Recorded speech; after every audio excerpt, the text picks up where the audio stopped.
इसका प्रारूप कैसा होगा, इसका स्ट्रक्चर कैसा होगा, पहले मैं आपको ये बता देता हूँ। ब्लॉग में आप सभी दोस्तों का सबसे स्वागत पहले है। देखिए पूरा वीडियो। नौजवान विद्वान मुफ्ती शमाइल नदवी जी 10 मिनट अपनी दलीलें आप लोगों के सामने रखेंगे। उसके बाद जावेद अख्तर साहब 10 मिनट अपनी बात रखेंगे। उसके बाद जिसको हम अंग्रेजी में रिबटल कहते हैं, एक जवाबी दौर रहेगा कि आपने जो कहा मैं उससे मुतमईन हूं कि नहीं हूं, और हमने जो कहा। इसके बाद बहस का राउंड 2 शुरू होगा। दोनों विद्वानों को फिर से 7-7 मिनट का वक्त मिलेगा, और इसके बाद रिबटल राउंड 2 होगा 5-5 मिनट का।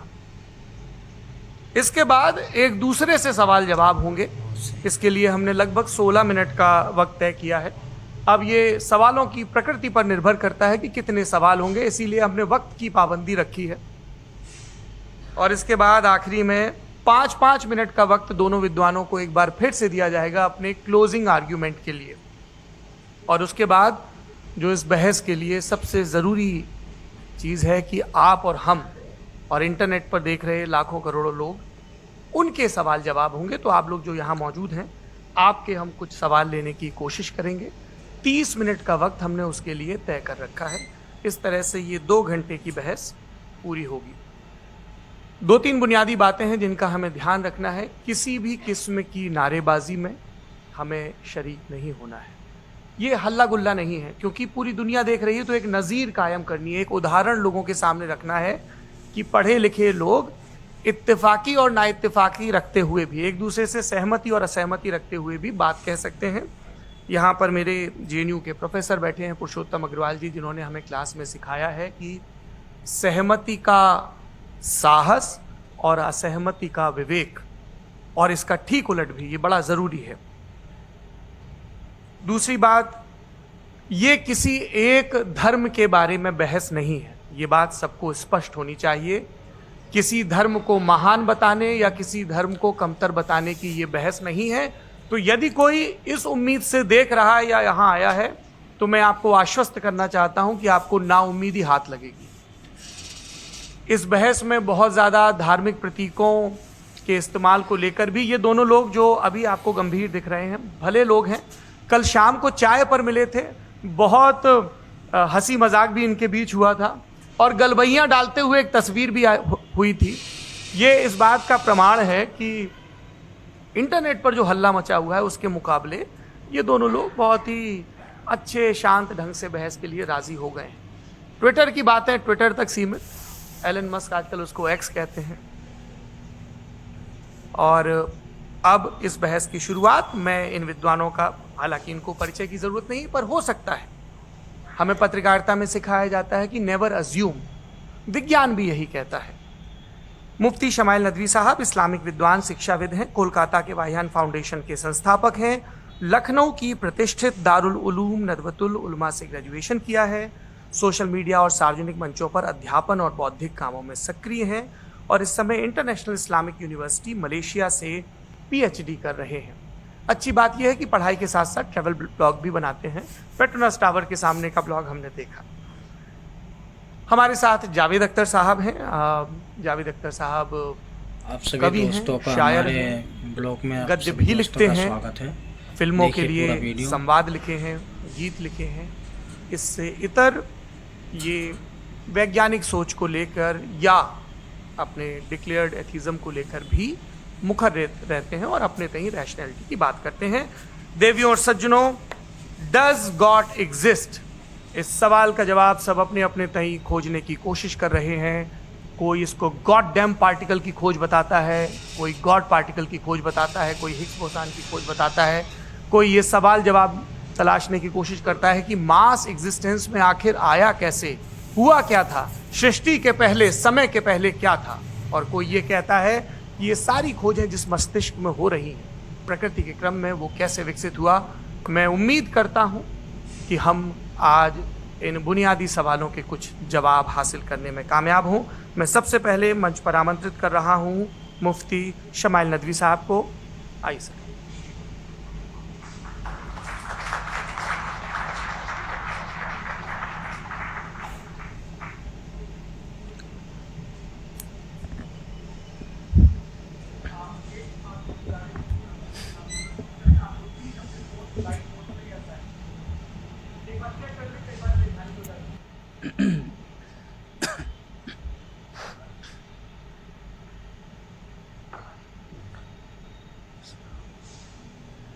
تمام تعریفیں اس کریٹر کے لیے جس نے اس یونیورس کو ایک مقصد کے تحت پیدا کیا ہے.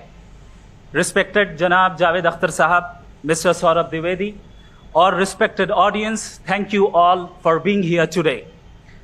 آج کی ڈیبیٹ میں چونکہ ہم بات کرنے والے ہیں ڈز گاڈ ایگزسٹ کے ٹاپک پر, تو یہ ایک ایسا ٹاپک ہے جس کے متعلق کوئی بھی ڈیسیجن لینے کے لیے الگ الگ اسٹینڈرڈز ہو سکتے ہیں.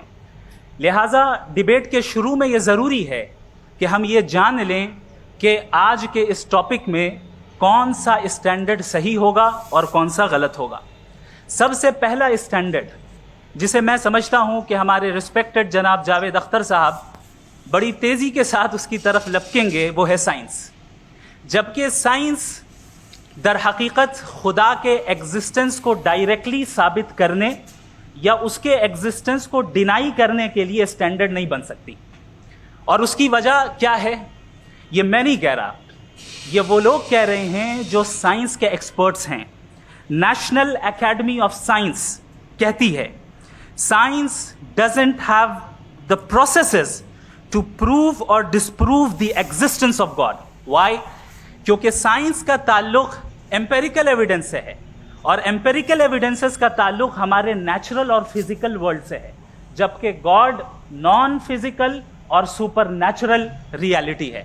لہٰذا نان فزیکل ریالٹی کو آپ اس ٹول کے ساتھ نہیں چیک کر سکتے جس کا کام فزیکل ریالٹی کو تلاش کرنا ہے. لہٰذا آج اس ڈیبیٹ میں گاڈ کی ایگزسٹنس کو ثابت کرنے یا اسے ڈینائی کرنے میں سائنٹیفک ایویڈنس کو ایکسیپٹ نہیں کیا جائے گا. دوسرا اسٹینڈرڈ ہو سکتا ہے ریویلیشن, کہ ریویلیشن کے ذریعے ہم یہ ثابت کریں کہ گاڈ ایگزسٹ کرتا ہے یا نہیں. لیکن یہ اسٹینڈرڈ بھی آج ارریلیونٹ ہے. کیوں؟ کیونکہ ریویلیشن میرے نزدیک سورس آف نالج ہے, ویلڈ سورس آف نالج ہے, لیکن ہمارے جاوید اختر صاحب کے نزدیک یہ ویلڈ سورس آف نالج نہیں ہے. لہٰذا آج کی ڈیبیٹ میں ایک بھی ایویڈنس کسی بھی مذہبی اسکرپچر سے نہیں دوں گا تاکہ جاوید اختر صاحب کے لیے وہ ان ایکسیپٹیبل نہ ہو. تیسرا جو معیار ہو سکتا ہے وہ ہے آبزرویشن, کہ بھائی کوئی کہے کہ ہمیں خدا دکھاؤ, اگر ہے تو دکھاؤ, یا یہ کہ خدا کے ایگزسٹنس پر ایمپیریکل ایویڈنس دو. تو یہ ہے در حقیقت غلط ٹول کا استعمال کرنا. یہ ایسا ہی ہے کہ جاوید صاحب مجھ سے یہ مطالبہ کریں کہ مفتی صاحب آپ میٹل ڈیٹیکٹر کے ذریعے پلاسٹک ڈیٹیکٹ کر کے دکھائیں.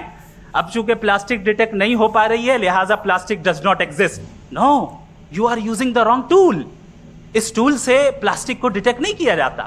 لہٰذا میں سمجھتا ہوں کہ گاڈ کے ایگزسٹنس پر ایمپیریکل ایویڈنس کا مطالبہ کرنا ایک بچکانہ مطالبہ ہے, اور ہمارے رسپیکٹڈ جناب جاوید اختر صاحب اس اسٹیج سے اب بہت آگے نکل چکے ہیں. اب بچتا ہے ایک ہی اسٹینڈرڈ, اور وہ اسٹینڈرڈ ہے عقل, لاجک, ریزننگ.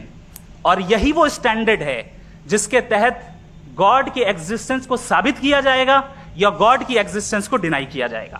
لیکن چونکہ یہ بہت امپورٹنٹ اور سینسیٹیو ٹاپک ہے, اس لیے لاجیکل آرگیومنٹ بھی ایسا ہونا چاہیے جو ڈیفینیٹو ہو, انڈیفینیٹو نہ ہو, جو 2 اور 2 4 کی طرح بالکل واضح ہو, جسے لاجیکلی ریجیکٹ کرنا پاسبل نہیں ہو. فار ایگزامپل ہم کہیں ہمارے رسپیکٹڈ مسٹر سوربھ صاحب یہ ایک انسان ہے اور تمام انسان کانشیس بینگ ہے, لہٰذا نتیجہ کیا نکلا, ہمارے سوربھ صاحب بھی کانشیس بینگ ہے. کیا یہ انڈیفینٹ آرگیومنٹ ہے یا ڈیفینٹ آرگیومنٹ ہے؟ یہ ڈیفینٹ آرگیومنٹ ہے. یہ 2 اور 2 کی طرح واضح ہے, اس میں کسی طرح جو ہے لاجیکلی اس کو ریجیکٹ نہیں کیا جا سکتا. تو اگر آج ہمارے جاوید اختر صاحب ایسی کوئی عقلی دلیل اور لاجیکل ایویڈنس دیں خدا کے نہ ہونے پر جو ڈیفینٹ بھی ہو, تو میں یہ اعلان کرتا ہوں کہ یقیناً میں اس ایویڈنس کو قبول کروں گا اور اس پر غور کروں گا. لیکن ساتھ میں یہ بھی اعلان کر دیتا ہوں پریڈکشن کے طور پر کہ ایسا کوئی ڈیفینٹ آرگیومنٹ کوئی نہیں پیش کر سکتا. دلیل ہم دیں گے اور ڈیفینیٹو دلیل دیں گے, لاجیکل دلیل دیں گے, ایسی دلیل دیں گے جو انٹائر ایتھیسٹک ورلڈ اسے ریفیوٹ نہیں کر سکتی. چلیں اب ہم ایک ایگزامپل سوچتے ہیں, ایک سینیریو, سمپل سینیریو, تمام آڈینس سے گزارش ہے, ہم اور آپ ایک آئسولیٹڈ آئیلینڈ پر ہیں, ایسا آئیلینڈ جہاں پہ ہم سے پہلے کوئی کبھی نہیں گیا. چلتے چلتے آپ کے سامنے اچانک آپ نے دیکھا ایک پنک کلر کی بال پڑی ہوئی ہے. سب سے پہلا سوال آپ کے ذہن میں کیا آئے گا کہ یہ بال یہاں کیوں آئی, کیسے آئی, یہ پنک کلر کی ہی کیوں ہے, کوئی اور کلر بھی ہو سکتا تھا, یہ اسی شیپ میں کیوں ہے, کوئی اور شیپ بھی ہو سکتا تھا.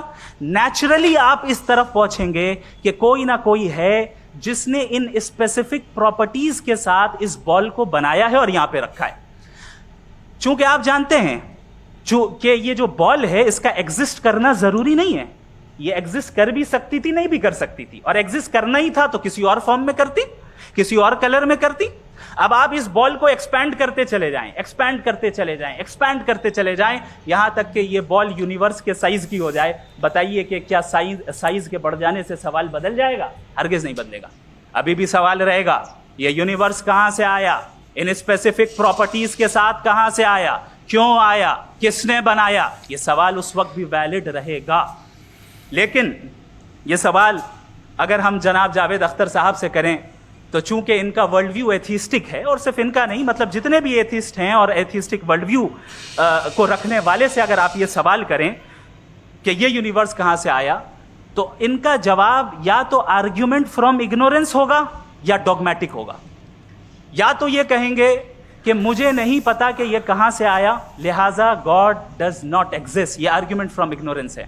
یا یہ کہیں گے کہ یہ یونیورس خود بخود بن گیا, اس کا مطلب یہ ہے کہ اس بال کو بھی خود بخود بن جانا چاہیے, لیکن بال کے تعلق سے یہ ایکسپلینیشن ایکسیپٹ نہیں کی جائے گی کہ یہ خود بخود بن گئی, لیکن یونیورس کے تعلق سے کر دیا جائے گا. اسے ہم دوسرے الفاظ میں ڈوگما بھی کہہ سکتے ہیں. دوسری چیز, ہمارے جاوید اختر صاحب ضرور گاڈ آف گیپس کی مثال بھی ضرور دیں گے, اور مثال دیں گے کہ پہلے زمانے میں بجلیاں کڑکتی تھی تو لوگوں نے کسی ایک خدا کی طرف, اور بارش ہوتی تھی تو دوسرے خدا کی طرف منسوب کر دیا, ان کے پاس دلیل نہیں تھی. یہ ہمارا ورلڈ ویو ہے ہی نہیں, یہ ہمارا ورلڈ ویو ہے ہی نہیں, کیونکہ نیچرل فینومینا کے پروسیس کی انٹرپریٹیشن کو جان لینے سے یہ کہاں سے ثابت ہو گیا کہ گاڈ ایگزسٹ نہیں کرتا ہے. اس پر میں انشاءاللہ ابھی آگے بات کروں گا. آپ حضرات یہ بھی دیکھیں گے, اور میں یہ ایکسپیکٹ کرتا ہوں کہ ہمارے رسپیکٹڈ جناب جاوید اختر صاحب ضرور ایموشنل آرگیومنٹس بھی دیں گے, جو کہ ایک لاجیکل فیلیسی ہے جب بات آتی ہے ٹروتھ کو ڈیسائیڈ کرنے میں. کیوں؟ مثال کے طور پر وہ کہیں گے کہ اگر گاڈ ہے تو ایول کیوں ایگزسٹ کرتا ہے, جبکہ میں کہتا ہوں ایول کا ایگزسٹ کرنا گاڈ کے ایگزسٹ کرنے کی دلیل ہے, اس کے خلاف نہیں ہے. چونکہ اگر گاڈ ہے تو ہم سب اس کے سامنے اکاؤنٹیبل ہیں, اور اگر ہم اکاؤنٹیبل ہیں تو اکاؤنٹیبلٹی کے لیے ایول کا موجود ہونا ضروری ہے, اس کے بغیر ہم اکاؤنٹیبل نہیں ہو سکتے. اور اگر ہم اکاؤنٹیبل نہیں ہیں تو ہم جناب جاوید اختر صاحب سے پوچھیں گے کہ آپ بتائیں کہ پھر سفرنگ اس دنیا میں کیوں ہیں؟ اگر خدا نہیں ہے تو سفرنگ کیوں ہیں؟ اور ان لوگوں کے جذبے کا کیا جن کے اندر سفرنگ کے بعد انتقام لینے کا جذبہ پایا جاتا ہے اور وہ اس دنیا سے ایسے ہی چلے گئے, کیا ان کی ساری تکلیفیں بیکار چلی جائیں گی؟ اب آ جائیں اسی ایگزامپل کی طرف کہ بال, مجھ سے اگر کوئی پوچھے اس بال کو کس نے بنایا, اور یا اس ایکسپینڈڈ بال کو کس نے بنایا, میں کہوں گا کہ چونکہ یہ یونیورس اور اس یونیورس کی تمام چیزیں کانٹینجنٹ ہیں. کانٹینجنٹ ہونے کا مطلب یہ ہوتا ہے کہ جو اپنے ایگزسٹنس پہ کسی کے اوپر ڈیپینڈ کرتی ہو, تو ظاہر ہے یہ یونیورس کانٹینجنٹ ہے. اور اگر کوئی چیز کانٹینجنٹ نہیں ہے تو میں ریکویسٹ کروں گا کہ مجھے دکھا دیں کہ کون سی چیز یونیورس میں کانٹینجنٹ نہیں ہے, ہم بھی ذرا غور کر لیں اور ہم بھی دیکھ لیں. اور جب کانٹینجنٹ چیزیں موجود ہیں تو فلاسفرز کی اصطلاح کے مطابق, ہم اس ٹرمینالوجی کے مطابق ہم اس جگہ تک پہنچتے ہیں اور اس ہستی تک پہنچتے ہیں جسے نیسیسری بینگ کہا جاتا ہے, کہ یہ وہ نیسیسری بینگ ہے جس کا موجود نہ ہونا ناممکن ہو. چونکہ اگر یہ موجود نہ ہو تو ساری چیزیں ایگزسٹنس میں آئیں گی ہی نہیں, اور یہ ساری کانٹینجنٹ چیزیں اسی کے اوپر ڈیپینڈ کرتی ہیں. اب اگر آپ یہ سوال کرتے ہیں کہ پھر اس ہستی کو کس نے بنایا, پھر اس کا کاز کیا ہے, پھر اس کا کاز کیا ہے, پھر اس کا کاز کیا ہے, اور اینڈلیسلی چلے جائیں, اسے ہم کہتے ہیں انفینٹ ریگریس آف کازز, جو کہ لاجیکل فیلیسی ہے. کانسیپچولی انفینٹی پاسبل ہے. مثال کے طور پہ نیومیریکلز 1 2 3 گنتے چلے جائیں, انفینٹ نمبرز ہیں. میں کانسیپچولی بات نہیں کر رہا, پریکٹیکلی ریالٹی میں ثابت کر کے دکھائیں کہ infinite regress of causes possible ہیں یا نہیں. اگر پاسبل ہیں تو ہم مان لیں گے, مثال دے دیں, اور پاسبل نہیں ہے تو ایک ہی آپشن بچتا ہے جسے ہم کہتے ہیں نیسیسری بینگ. ایسی نیسیسری नेसेसरी बीइंग जो इंडिपेंडेंट है, क्योंकि अगर वो डिपेंडेंट हुई तो वो नेसेसरी नहीं रहेगी। ऐसी इंडिपेंडेंट बीइंग जो इटर्नल है, अगर वो इटर्नल नहीं होगी, उसकी बिगिनिंग होगी तो वो खुद कॉन्टिंजेंट है। ऐसी बीइंग जो पावरफुल है, क्योंकि कॉन्टिंजेंट को एक्चुअलाइज करने के लिए पावर चाहिए। ऐसी बीइंग जो इंटेलिजेंट है और नॉलेजेबल है, क्योंकि ये यूनिवर्स स्पेसिफिक फॉर्म और स्पेसिफिक लॉज ऑफ नेचर के तहत प्रिसाइजली चल रहा है। Thank you. थैंक यू मुफ्ती साहब। मैं इन दलीलों के बाद जावेद अख्तर साहब से गुजारिश करूंगा, आप बैठ के बोलना चाहेंगे हमारे? जी।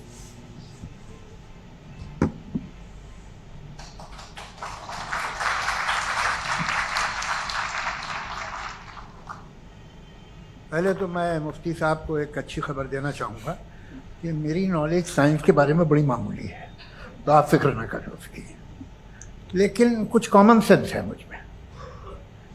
देखिए, ये खुदा का तस्वुर कोई नया तस्वुर नहीं है, ये सदियों से रहा है। ये कुछ रिलीजन 3000 साल पुराने होंगे, 4000 साल पुराने होंगे, लेकिन इंसान कोई 10,000 12,000 साल से एग्जिस्ट करता है होमो सेपियन की शक्ल में, और हमेशा कुछ ना कुछ मज़हब रहे। ये मज़हब जाहिलों के नहीं थे, ये मज़हब एक ऐसी ग्रीक सोसाइटी के थे जहाँ बड़े बड़े फिलासफर पैदा हुए। ये मज़हब इजिप्शियंस के थे जिन्होंने पिरामिड्स बनाए थे। ये रोमन्स के थे कि जिनका आर्किटेक्चर और सेनेट यानी पहली बुनियाद डेमोक्रेसी की लिमिटेड थी, मगर डेमोक्रेसी थी, ये उन लोगों ने की। तो इनका जो जुपिटर था, रा था, ज़्यूस था, उन्हें उस पर इतना ही एतमाद था जितना आज किसी मजहबी आदमी को अपने खुदा पे होगा। क्रिश्चियनिटी आने से पहले यूरोप में एक मज़हब था जर्मेनिक रिलीजन, उसका एक खुदा था, उसकी एक बीवी थी, उसके 2 बेटे थे, एक बेटी थी। फिर जर्मनी में जब यूरोप में क्रिश्चियनिटी आई तो वो खुदा, उसकी बीवी और पूरे ख़ानदान चला। तो अगर हम हिस्ट्री देखें तो खुदा जो है वो ज़्यादातर फ़ानी है, वो हमेशा रहे नहीं। और वो जो लोग इन्हें मानते थे उनको आप कहें वो तो जाहिल थे, उन्हें तो कुछ पता ही नहीं था, ऐसा नहीं है। वो अपने वक्त में बड़े काबिल लोग थे और अपने वक्त में उन्होंने बड़े बड़े काम किए हैं, फिलोसफर्स थे, साइंटिस्ट थे, लेकिन उनका मज़हब कहाँ गया, उनके खुदा कहाँ गए? आज जो खुदा हैं दुनिया में लोग उन्हें मानते हैं। आपको क्या मालूम कि कितने बरसों के बाद क्या होने वाला है? हम यूरोप में देखते हैं तो चर्च खाली हैं। तो वक्त के साथ चीज़ें बदलती हैं। जहाँ तक इसका ताल्लुक़ है मज़हबों का, हर मज़हब आपसे एक चीज़ मांगता है, फेथ। ये फेथ क्या चीज़ होती है? What is the difference between faith and belief? ये तो बहुत ही अहमक़ाना बात होगी कि कोई आदमी कहे साहब अगर खुदा है तो मुझे दिखाइए। ये तो जाहिलाना बात हुई। मैंने तो नॉर्थ पोल नहीं देखा है, मगर मैं मानता हूँ कि नॉर्थ पोल है। मैं क्यों मानता हूँ? इसलिए कि अगर ये दुनिया राउंड है तो उसका कोई टॉप होगा। कुछ लोग हैं जो वहाँ गए भी हैं, कॉमन सेंस कहता है कि ऐसा होगा, सबूत है, गवाह है, रीज़न है। तो ये मेरा फेथ नहीं है। तो फेथ में और बिलीफ में डिफरेंस क्या है? जो मज़हब मांगता है आपसे, हर मज़हब फेथ मांगता। फेथ का मतलब ये है कि ना कोई गवाह हो, ना कोई सबूत हो, ना कोई रैशनल हो, ना कोई लॉजिक हो, आप सभी ना कोई दोस्तों प्रूफ का हो, हमारे मगर तुम एक ब्लॉग बात, में आप सभी दोस्तों का स्वागत ये है फेथ। देखिए पूरा वीडियो। वरना बिलीफ होता। अगर इसमें कुछ भी सबूत होते, गवाह होते, तो फिर इसे आप बिलीफ कहते। जैसे मेरा बिलीफ है कि नॉर्थ पोल है, मेरा फेथ थोड़ी। फेथ इन तमाम शर्तों को रद्द करता है। तो फिर स्टुपिडिटी क्या है? अगर मैं एक बात ऐसी मानूं जिसकी ना कोई लॉजिक है, ना कोई रैशनल है, ना कोई प्रूफ है, ना कोई गवाह है, ना कोई सबूत है, और मैं उसे मानूं, तो ये स्टुपिडिटी हुई। इसे ही नहीं कल को मैं यकीन कर लूँ कि एलॉन मस्क जो है मेरा भाई है, तो मुझे इंतहाई खुशी होगी, सुकून भी बहुत मिलेगा मुझे। लेकिन और कहे भाई क्यों मानते हो? क्या सबूत है भाई? वो तो अमेरिकन है और तुम तो इंडियन हो, वो तो नस्ल अलग है, तुम्हें कभी मिले भी नहीं। साथ देखिए मेरा फेथ, इस पे बात मैं किया। फेथ का मतलब ही यह है कि आप प्रूव नहीं कर सकते। अगर आप प्रूव कर सकते हो तो फेथ की जरूरत ही नहीं, फिर तो आप बात करेंगे, आप कितनी बहस कर लीजिए। अल्टीमेटली दुनिया का हर मजहब फेथ पे टिका है, और फेथ का मतलब है एक ऐसा यकीन जिसका कोई सबूत, कोई गवाह, कोई रैशनल नहीं। अब आप ये कहें, क्या आप ये क्यों कह रहे हैं कि साहब ये कायनात किसने बनाई? आप सभी हमारी दोस्तों है का कि आपने हमारे बताया कि एक आइलैंड ब्लॉग पे में गए, आप सभी और दोस्तों एक का और स्वागत है। देखिए पूरा वीडियो। आपने ये नहीं कहा कि आइलैंड किसने बनाया, आपको सिर्फ बॉल पे हैरत। हमने आइलैंड पे हमने हैरत नहीं, होते हैं आइलैंड। इसी तरह ये आइलैंड है, सितारे, ये गैलेक्सी, ये सब आइलैंड हैं, खला में। हम उन्हें टेकन फॉर ग्रांटेड लेते हैं, हम पूछते नहीं किसने बनाए। आपने जजीरे के बारे में नहीं पूछा है। मेरी पैदाइश कैसे हुई? क्या मैं प्लान पैदा हुआ था? I was plan to be born, या एक लकी स्पर्म था जो किसी एक से चिपक गया? मेरी पैदाइश रैंडम। और इंसाफ जिसे आप कहते हैं, इंसाफ का तो नेचर से कोई वास्ता ही नहीं। जो आप कहते हैं कि एक दिन इंसाफ मिलेगा, इंसाफ is a human concept, nature में कोई इंसाफ नहीं। अगर शेर हिरन को खा जाता है तो उसे कोई सजा नहीं मिलती। अगर एक आंधी आती है और हरे भरे पेड़ों को उखाड़ के फेंक दी तो आंधियों की जेल नहीं होती है। नेचर में इंसाफ नहीं, इसलिए मुझे नेचर को इंसाफ की जरूरत भी नहीं। नेचर तमाम एक है। अब हम कहें कि साहब ये देखिए जो मैंने खाना खाया था, कि मेरी आँख तो नहीं यूँ कर दिया उसे, तो इसे सज़ा मिलनी नहीं। वो सिस्टम है, ऐसे ही चल रहा है। नेचर बगैर इंसाफ है। इंसाफ इज अ ह्यूमन कॉन्सेप्ट। तो जो आपसे कहता है कि मैं तुम्हें इंसाफ दूंगा, वो इंसानी कहन की पैदावार। ये नेचुरल है ही नहीं, ये आसमानी है ही नहीं। नेचर का तसव्वुर, इंसाफ का तसव्वुर। भाई आप साथ मिलते हैं, अब आप लेफ्ट हैंड ड्राइव करते हैं, ये क्या है? तमाम सच, तमाम नेकी, तमाम शराफत लेफ्ट हैंड ड्राइव है। वरना क्या होगा, या तो आप क्रॉस कर देंगे, आपका एक्सीडेंट हो जाएगा, या आप किसी को मार देंगे, या ट्रैफिक जैम हो जाएगा। झूठ, बेईमानी, रिश्वतखोरी, ये तमाम जो है driving on the wrong side है। इसके ऊपर कुछ, ये तो हमने बनाया, जैसे हमने लेफ्ट हैंड ड्राइव बनाई। ये कॉन्सेप्ट ऑफ इंसाफ जो है ये हमारा है, इसका नेचर से कोई वास्ता नहीं। शेर खा जाता है हिरन को, उसे जेल होती है क्या? कुछ भी है ही नहीं। तो ये जो दुनिया के रिलीजन प्रॉमिस करते हैं कि इंसाफ, इसी से मालूम होता है कि मैन मेड है। ये तसव्वुर कहीं और का है ही नहीं। जो नेचर है, कुछ लोग कहते हैं नेचर ही खुदा है, तो नेचर में तो इंसाफ नहीं कहीं। और आप वादा कर रहे हैं कि तुम्हें मरने के बाद इंसाफ मिलेगा। ये अगर मिलेगा तो मैं बहुत खुश हूँगा, लेकिन मैं यकीन नहीं कर पाता, इसलिए कि मैं फेथ नहीं पैदा करता।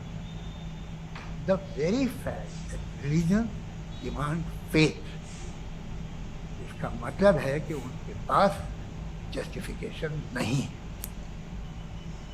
अच्छा था, फिर रिलीजन अगर मॉडरेशन में है, कोई सा भी नहीं, वो आप में कुछ खूबियाँ भी पैदा करता होगा।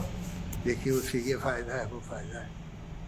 अल्कोहल जो है वो ज़्यादातर दवाओं में यूज़ होती है, और एक सर्वे किया गया था अमेरिका में कि लॉन्जेटिविटी किन लोगों की है। तो एक तरफ वो लोग थे जो शराब पीते ही नहीं थे, और एक तरफ वो थे जो एक बोतल शराब रोज़ पीते। सबसे ज़्यादा लंबी उम्र उनकी है जो 2 पैग नाप के शराब पीते और खाना खाते हैं। मगर हम शराब को बुरा समझते हैं, मैं भी बुरा समझता हूँ। क्यों? ऐसा होता नहीं। कुछ चीज़ों में आदत होती है जो बढ़ती है। आज तक में एक आदमी दूध पीता है, आप 10 साल बाद भी मिलेंगे तो एक ही गिलास पीता होगा। ऐसा नहीं होता, सुबह से दूध पीता रहता है। मिल्कोहलिक मैंने नहीं देखे, अल्कोहलिक होते हैं। ये टेंडेंसी है मजहब की कि वो बढ़ता है, जैसे कैंसर बढ़ता है, जैसे शराब बढ़ती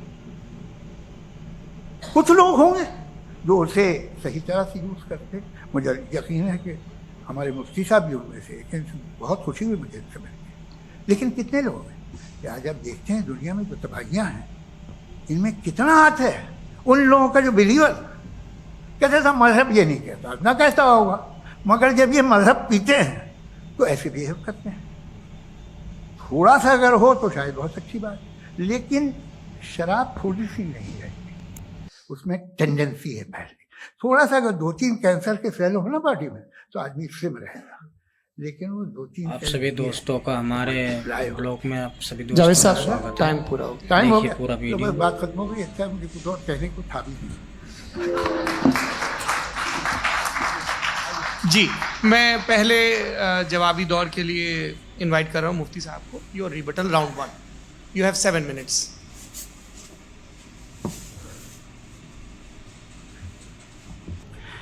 thank you very much Javed साहब। आपकी बात को सुनकर बड़े महजूज हुए हम लोग। महजूज, do you understand? We enjoyed.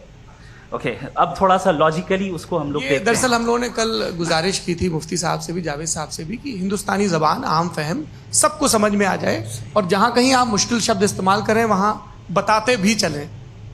Thank you.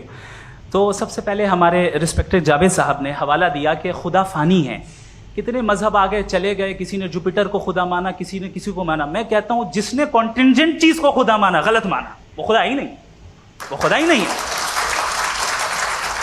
हम तो नेसेसरी बीइंग को साबित करने बैठे हैं, वो नेसेसरी कॉज जो इटरनल है, जो अबदी भी है और अजली भी है। हम किसी और को साबित करने नहीं बैठे। दूसरी चीज़ उन्होंने कहा कि फेथ एंड बिलीफ, ये एक ऐसी डेफिनेशन है फेथ की जो इन्होंने पहली मर्तबा पेश की है, या माफ़ कीजिएगा इन्होंने पहली मर्तबा पेश नहीं की है, रिचर्ड डॉकिंस ने पहली मर्तबा पेश की है। मुझे मालूम है ये सोर्स कहाँ से है। एपिस्टेमोलॉजिकली फेथ और बिलीफ का फ़र्क आप इस तरह नहीं कर सकते सर। फेथ सही भी होता है, गलत भी होता है। बिलीफ सही भी होता है, गलत भी होता है। जो लॉजिक, रीजन और एविडेंस से बैक्ड होगा वो फेथ सही होगा। और आप जिस फेथ की बात कर रहे हैं कि इलॉजिकल है और उसके पीछे नहीं है, तो we are on the same page. हम नहीं मानते उस फेथ को। जो फेथ ऐसा हो जिसके पीछे कोई लॉजिक ना हो, एविडेंस ना हो, हम नहीं मानते। हम तो उस फेथ के कायल हैं जिसके पीछे लॉजिक हो और एविडेंस हो। तो बिलीफ सही भी होता है, गलत भी होता है, फेथ भी सही होता है और गलत भी होता है। तो आज फेथ और बिलीफ के डिफरेंस पे बात नहीं हो रही। आज आप चाहे फेथ एक्सेप्ट कर लें या बिलीफ एक्सेप्ट कर लें, आज ये बात होगी कि ट्रूथ क्या है। चाहे ट्रू बिलीफ सही है या ट्रू फेथ सही है, और फॉल्स फेथ क्या है और फॉल्स बिलीफ क्या है, बात इस पे हो रही। दूसरी चीज इन्होंने पूछा स्टुपिडिटी फिर क्या है। अगर फेथ रिलीजन स्टुपिडिटी नहीं है तो और क्या है? चूंकि फेथ का मुतालबा करते हैं तो स्टुपिडिटी क्या है? मैं कहता हूँ स्टुपिडिटी एथिज्म है। उसकी वजह यह है कि आप एक सड़क पे जा रहे हो और आप किसी गार्डन में जाएं और देखें वहाँ लिखा है फूलों के साथ I love Javed Akhtar, and I really do, I love you sir. So जब आप वहाँ पर पहुँचे तो वहाँ पहुँचकर अब ये बताएं, क्या आप ये कहेंगे वाह व्हाट अ नेचुरल सिलेक्शन? ये क्या नेचुरल सिलेक्शन है? नहीं, ये प्रिसाइजली डिजाइंड है, इसके पीछे डिजाइनर है। लिहाजा अगर कोई एक ऐसी कॉमन सेंस की बात को कबूल नहीं कर रहा है कि यूनिवर्स जो इतने प्रिसाइजली काम कर रहा है, हम कह दें कि खुद ब खुद बन गई, मैं समझता हूं इससे बड़ी स्टुपिडिटी और कुछ नहीं है। ये इर्रेशनल चीज है। फिर हमारे सर ने कहा कि आपने बॉल पे फोकस किया, आइलैंड पे फोकस नहीं किया। अरे आइलैंड को किसने बनाया यही समझाने के लिए तो बॉल की मिसाल दे रहा हूं। और बॉल भी कॉन्टिंजेंट है, आइलैंड भी कॉन्टिंजेंट है, दोनों नेसेसरी बीइंग का मुतालबा करते हैं। आगे इन्होंने कहा कि नेचर में कोई इंसाफ नहीं है। हम डिसाइड करते हैं कि मोरालिटी क्या होती है, इंसाफ क्या होता है। हम डिसाइड करते हैं, जैसे ड्राइविंग सीट में ट्रैफिक वाला, ये तो किसी खुदा ने नहीं कहा, ये है, इसे कहते हैं फॉल्स इक्विवेलेंस। ये एक लॉजिकल फेलेसी है। आपने जो है मिसाल दी ड्राइविंग की और ट्रैफिक की, ये सब्जेक्टिव मोरालिटी है। आप सब्जेक्टिव मोरालिटी को मिसाल बनाकर ऑब्जेक्टिव मोरालिटी के ऊपर नहीं थोप सकते। इंसाफ की ऑब्जेक्टिव मोरालिटी है। अगर आप ये कहते हैं कि नेचर में इंसाफ नहीं है, تو انصاف کا نہ ہونا یہ نیچرل ہوا, تو پھر نیچر کو نیچر رہنے دے, کیوں ہم اتنا اسٹرائیو کر رہے ہیں دنیا میں انصاف لانے کے لیے؟ یہ تو اللاجیکل بات ہے, irrational بات ہے. اس لیے بہت سی چیزیں ایسی ہیں جو آبجیکٹیولی جو ہے ایول یا گڈ ہیں, اور بہت سی چیزیں ایسی ہیں جو سبجیکٹیولی ہیں. سبجیکٹیولی جو مورل ہوتا ہے یا امورل ہوتا ہے اس کو ہم سوشل کنسنسس سے یا پرسنل پریفرنس سے ڈیسائیڈ کرتے ہیں, لیکن جو آبجیکٹیو مورالٹی ہے جس میں انصاف آیا, جو انہوں نے بار بار ریپیٹ کیا, یہ آبجیکٹیو ہے, سبجیکٹیو نہیں ہے. اگر آپ کہتے ہیں یہ سبجیکٹیو ہے تو میرا سوال آپ سے یہ ہے, کیا سوشل کنسنسس کے ذریعے اگر ظلم کو صحیح قرار دے دیا جائے گا تو آپ ظلم کو جسٹیفائی کریں گے؟ دوسری چیز, انہوں نے یہ کہا کہ 2 پیک شراب پی لیں تو وہ اتنے پہ نہیں رہتا, بڑھ جاتا ہے. یہی معاملہ مذہب کے ساتھ ہے, 2 پیک آپ پی لیں بڑھے گا. تو یہ ایک ایسی مثال ہے, اس کو کہیں بھی فٹ کر لیں کہ آپ ایتھزم پہ جب فٹ کریں, جب آپ 2 پیک ایتھزم کا لیں گے نا تو وہ بڑھ بڑھ کے نارتھ کوریا بنے گا. Thank you.